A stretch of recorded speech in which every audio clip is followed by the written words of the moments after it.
नमस्कार साथियों। आज हमारे बीच में डॉक्टर संजय उप्रेती है, जो एक बहुत ही गंभीर किस्म के वैज्ञानिक हैं। वर्तमान में आप आईबीएम में काम करते हैं। इससे पहले हमने आपसे बात की थी ग्रेडियंट के बारे में, कि कैसे हम किसी स्केलर पॉइंट फंक्शन को वेक्टर पॉइंट फंक्शन में हम चेंज कर लेते हैं।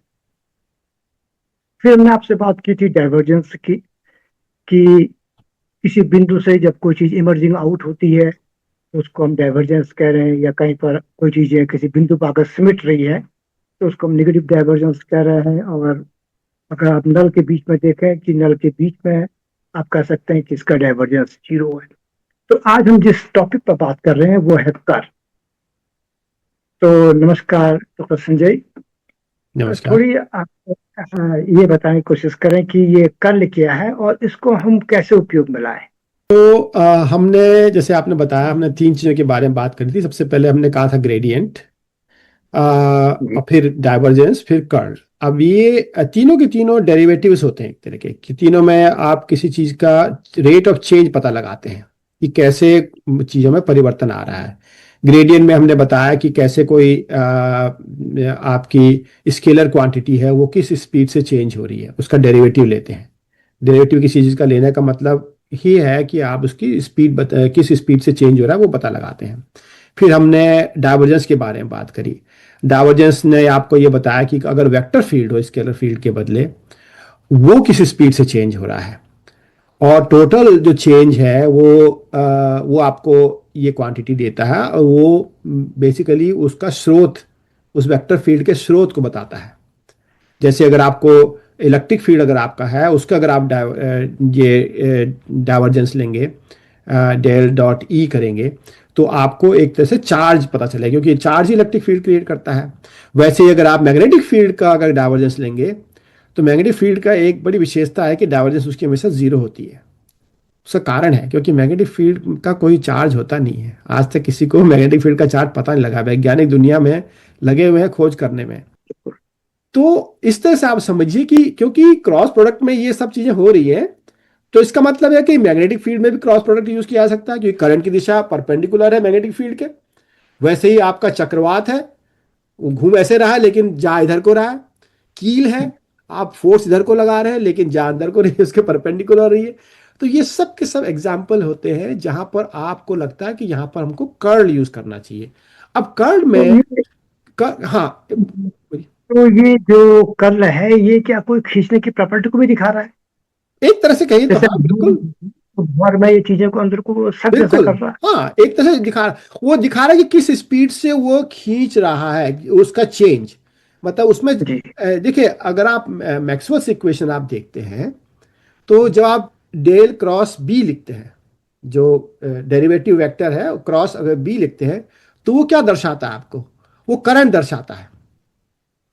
अगर आप डेल क्रॉस ई दिखेंगे, तो वो क्या दर्शाता है? वो उसका उल्टा मैग्नेटिक फील्ड आपको एक तरह से दिखा रहा है, क्योंकि वो परपेंडिकुलर दिशा में जा रहे हैं।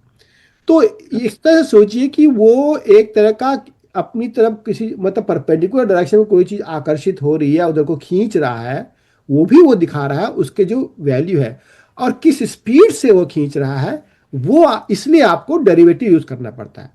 नहीं तो आप कह सकते थे कोई वेक्टर यूज कर ले, दो वेक्टर को मल्टीप्लाई कर ले, प्रोडक्ट निकाल ले, क्रॉस प्रोडक्ट, तब भी हो सकता था। लेकिन आपको ऐसा नहीं करना है। आपको ये देखना है कि उसके परपेंडिकुलर डायरेक्शन में किस स्पीड से परिवर्तन आ रहा है, और परिवर्तन हमेशा लाने के लिए आप डेरिवेटिव लेते हैं। तो इसलिए हमको यहां बिल्कुल। पर जो पहला वेक्टर है वो आपको डेरिवेटिव वेक्टर ही यूज करना पड़ेगा। तो डेरिवेटिव वेक्टर होता है ट्राइंगल जैसा होता है, डेल कहते हैं उसको हम, डेल वेक्टर। उसके ऊपर हम एरो लगाते हैं, और वो तीनों दिशा में आपका i, del by del x i plus del by del z, del y j plus del by del x k, del z k, ये आपका डेल वेक्टर हो गया, मतलब डेरिवेटिव वेक्टर हो गया। इसको आपने क्रॉस प्रोडक्ट लिया किसी भी वेक्टर से, तो आपको ये पता लगाएगा कि ये जो रिजल्ट आया है वो हर दिशा में, एक्स वाई और जेड दिशा में किस स्पीड से उसमें परिवर्तन आ रहा है, वो दिशा जो कि इन तीनों के परपेंडिकुलर है, मतलब इन दोनों वेक्टर के परपेंडिकुलर है। बिल्कुल। तो भंवर में भी हम देखते हैं कि जब चीजें घूम रही है, हम कर्ल कर्ल से उसको दिखा रहे हैं, तो उसके बाद वो चीजों को इसको खींचने की प्रॉपर्टी भी नीचे दिखती है। खींचने की प्रॉपर्टी है, बिल्कुल। बिल्कुल। अगर ऐसे ही और ब्लैक होल में देखें तो अगर वो बहुत तेजी से घूम रहा है तो उसके अंदर भी लगता है कि भाई कई चीजों को अपने अंदर ब्लैक खींचने की होल क्षमता। में ब्लैक होल में हाँ, उसका अपना घूमना तो एक है, लेकिन होता क्या है कि ब्लैक होल का एक एग्जांपल, बड़ा एक इंटरेस्टिंग एग्जांपल है। ब्लैक होल में क्या है कि वहां भी घूम तो रही है चीजें, लेकिन जो बाहर निकल रहा है वो दूसरी चीज है। देखिए ब्लैक होल में क्या होता है नॉर्मली, क्योंकि बहुत ही एक्सट्रीम हाई ग्रेविटी है उसकी, अपना जो गुरुत्वाकर्षण है इतना ज्यादा है कि मतलब एक तरह से समझिए कि अनंत जैसा है ना, उतना अनंत तो नहीं माने पर बहुत ज्यादा है। तो होता यह है कि जब कोई भी चीज ब्लैक होल में गिरती है तो ऐसा नहीं कि उसमें गिर गई, ऐसा कभी नहीं होता है। ब्लैक होल में चीजें जो है मतलब अणु परमाणु में कन्वर्ट होने के बाद गिरती हैं। जैसे अगर आपने मान लो कि मेरे पास ये कोई पेन है या कुछ है, अगर मैं इसको अगर उसमें ब्लैक होल में डालूंगा तो इसका एक एक अणु परमाणु इससे बाहर निकल करके तब वो जो है उसके चारों ओर जाएगा, उसमें गिरेगा। वो क्यों? क्योंकि जैसे ये ब्लैक होल में अगर आप ऐसे करके खाली ऐसा खड़ा करेंगे ना ब्लैक होल के पास नजदीक में, मान लो ऐसे कोई आप में पावर है कि आप नहीं घुस रहे हैं लेकिन इसको आपने खड़ा करा हुआ है, अब थोड़ी देर में ब्लैक होल में जाएगा, तो जो फोर्स यहां पर लग रहा है नीचे ब्लैक होल का, और जो फोर्स यहां पर लग रहा है, उन दोनों में लाखों करोड़ों टन का अंतर पड़ता है। समझ रहे हैं कि नहीं? तो ये समझिए कि अगर आप खड़े हैं मान लो ब्लैक होल के ऊपर, तो आपके पैर में जो फोर्स है और सर में जो फोर्स है, उन दोनों में अंतर लाखों करोड़ों टनों का है। तो एक तरह से सोचिए कि आपको जो है कोई चीज लाखों करोड़ों टन से दोनों साइड में खींच रही है। तो सब कुछ बाहर आ जाएगा।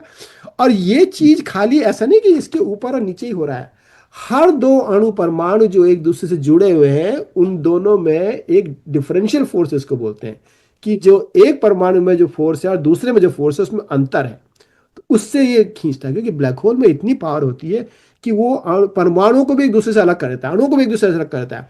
तो जब ये चीजें उसमें ब्लैक होल में गिर रही हैं तो ये एक तरह से रोटेट करके जा, क्योंकि हर एक चीज में मोमेंटम तो रहता ही है, एक वेलोसिटी तो रहती है, तो उस डायरेक्टली उसमें नहीं गिर के वो एक तरह से ऐसे करके उसमें घूमने लगती है। जब उसमें बिल्कुल। घूमती है, अब आपको पता है कि परमाणु में जो न्यूक्लियस है, प्रोटॉन है, उन सब में चार्ज है, इलेक्ट्रॉन में चार्ज है।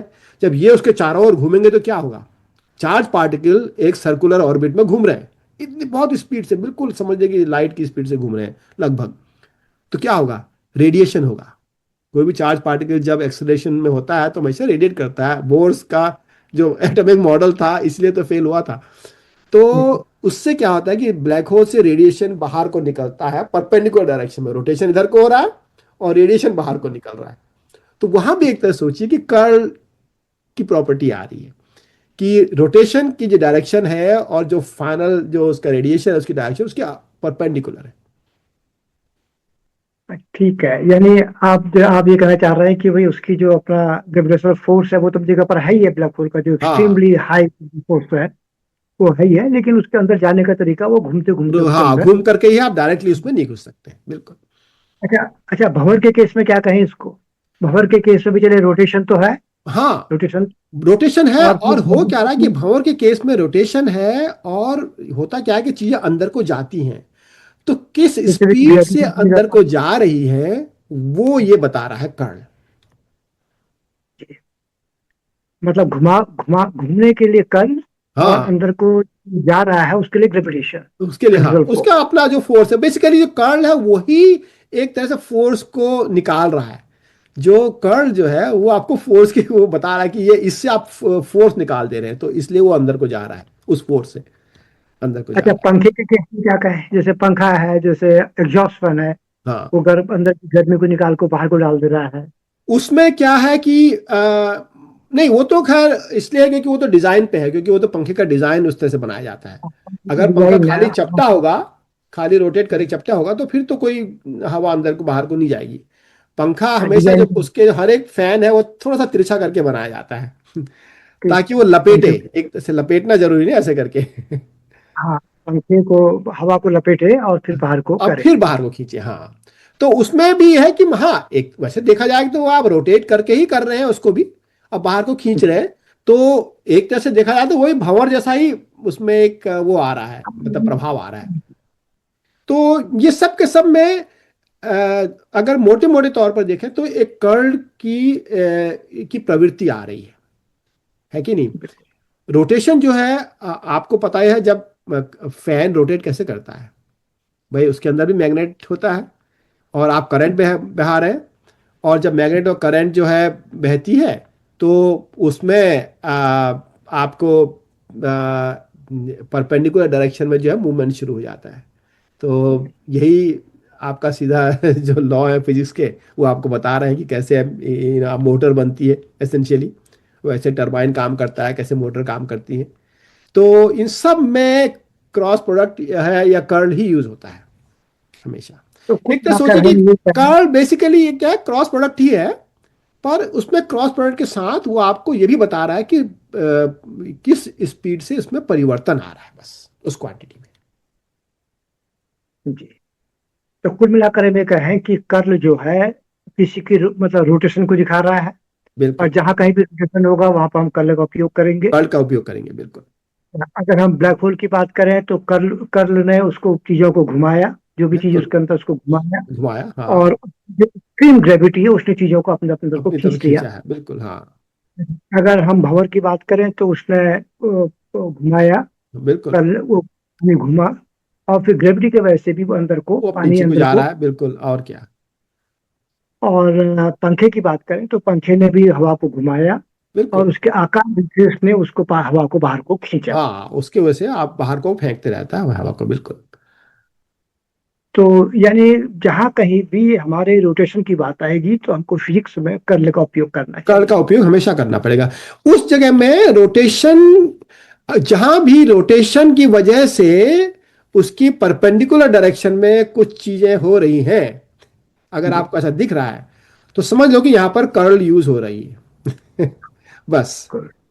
अगर खाली रोटेशन हो रहा है, हम्म, जैसे कि ये माने कि चंद्रमा पृथ्वी के चारों ओर घूम रहा है, भाई खाली घूम रहा है बस, कुछ उसके परपेंडिकुलर तो कुछ हो नहीं रहा, तो वहां पर आप कर्ल यूज नहीं करेंगे, वहां तो खाली इक्वेशन से मोशन आप कर लेंगे। लेकिन अगर कहीं पर ऐसी चीज हो रही है कि जहां पर सर्कुलर मोशन की वजह से उसके परपेंडिकुलर डायरेक्शन में कुछ चीज हो रही है, कोई एक्टिविटी हो रही है, और वो एक्टिविटी इस सर्कुलर मोशन पे डिपेंडेंट है, तो इसका मतलब है कि आपको वहां पर कर्ल का प्रयोग करना पड़ रहा है। जी।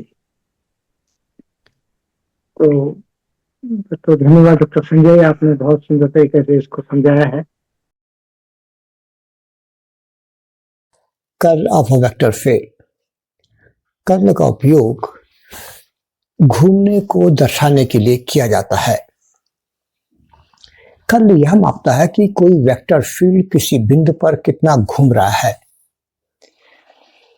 इसे डेल क्रॉस एफ से दिखाया जाता है। यह एक वेक्टर राशि है, यानी इसकी एक दिशा भी होती है। यह दिशा उस अक्ष की ओर होती है जिसके चारों ओर रोटेशन हो रहा हो। इसे दाहिने हाथ के नियम के अनुसार निकाला जाता है। कर्ल का मान जितना ज्यादा होगा वहां रोटेशन या घुमाव उतना ही तेज होगा। चलिए इसे किसी एग्जाम्पल से समझते हैं। मान लीजिए कि यहां पर ये कोई फील्ड घूम रहा है। इसको आप पानी भी मान सकते हैं। कोई फील्ड ये घूम रहा है। जब अगर हम अपनी दाएं हाथ की उंगलियों को इस फील्ड की दिशा में रखें तो अंगूठा जिस ओर को इंगित करेगा वह दिशा कर्ल की दिशा होगी। Curl of a vector field एक सदिश राशि है। इस केस में ये कर्ल की जो दिशा होगी ये अपवर्ड होगी और इस अक्ष के परिता होगी। तो कर्ल घूमने को नाप रहा है।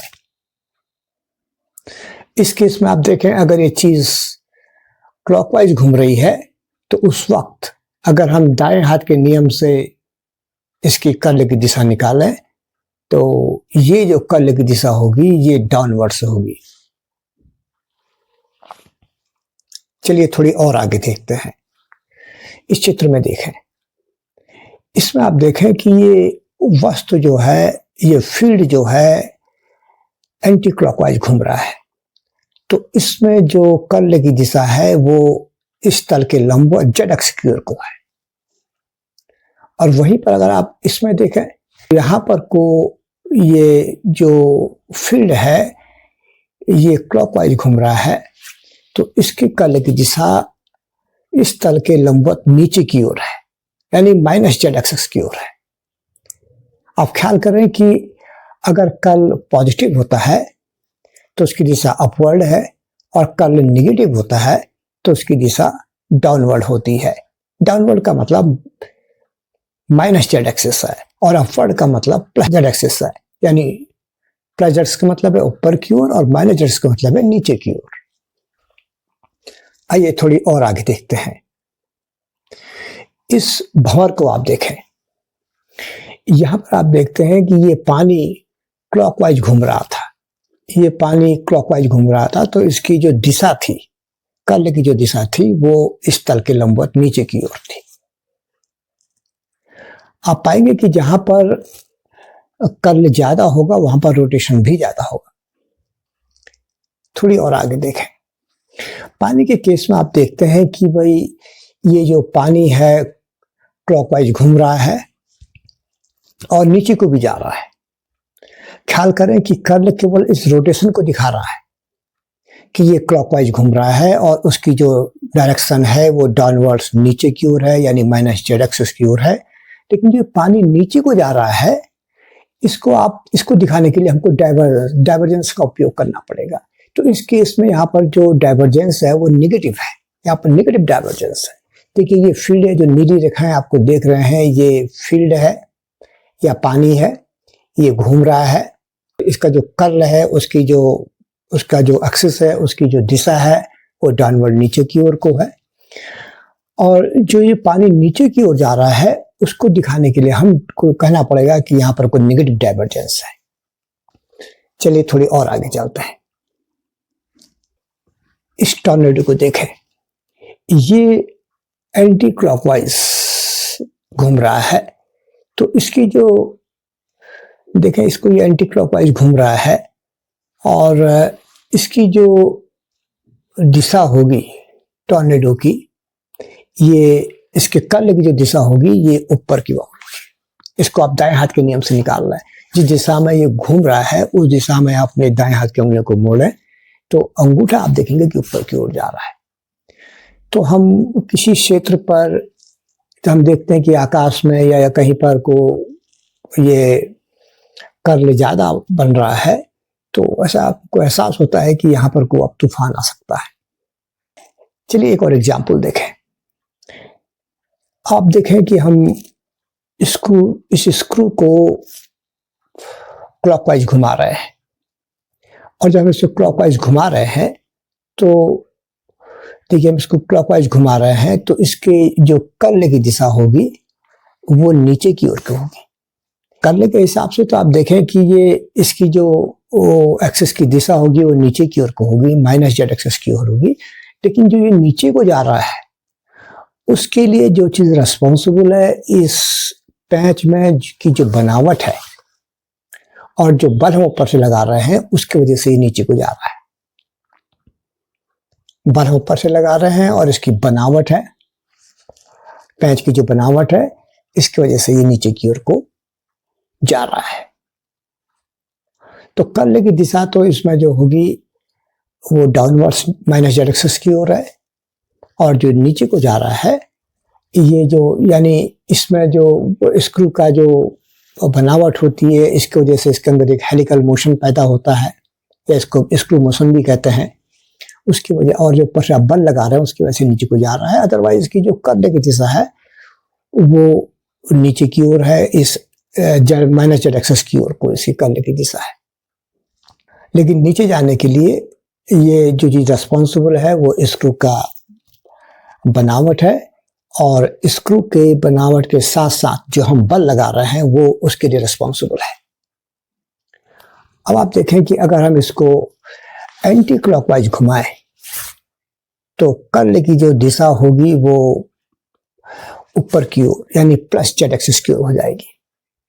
ये सब हम दाएं हाथ के नियम से निकाल रहे हैं। और जो ये स्क्रू ऊपर को निकल गया, इसके पीछे जो एक तो आप ऊपर की ओर को बल सा लग रहा है, उसकी जो बनावट है वो रिस्पॉन्सिबल है, जिसकी वजह से इसके अंदर हेलिकल मोशन पैदा होता है और ये ऊपर को निकल रहा है। कई जगह पर हम कर्ल का उपयोग करते हैं।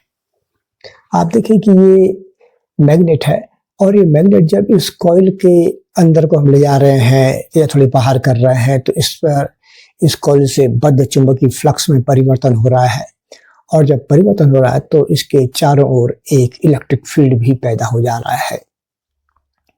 आप देखें कि ये मैग्नेट के चारों ओर एक इलेक्ट्रिक फील्ड जो ये पीले रंग की लाइन से हमने दिखा रखा है, सर्किल से दिखा रखा है, ये इलेक्ट्रिक फील्ड से पैदा हो रहा है।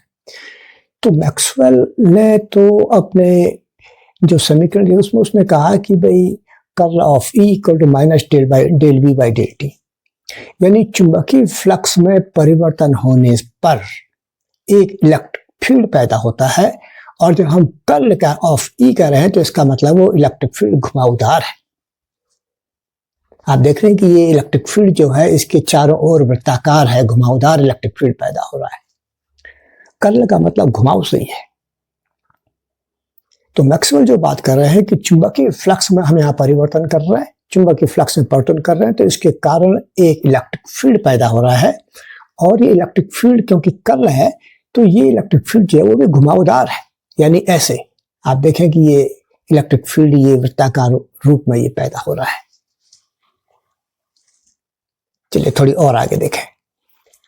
आप देखें कि यहाँ पर को एक तार है और इस तार में करंट ऊपर की ओर को जा रही है।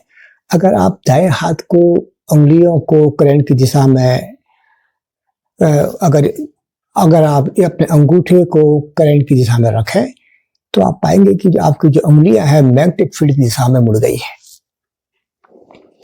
तो आप पाएंगे कि यहाँ पर को भी आप देखें कि भाई ये तो धारा घनत्व है J, तो इस धारा की वजह से इस जो इसके अंदर धारा बह रही है उसकी वजह से इसके चारों ओर एक चुंबकीय क्षेत्र पैदा हो गया, और कर्ल ऑफ B जो हम कह रहे हैं तो इसका मतलब ये घुमावदार चुंबकीय क्षेत्र है।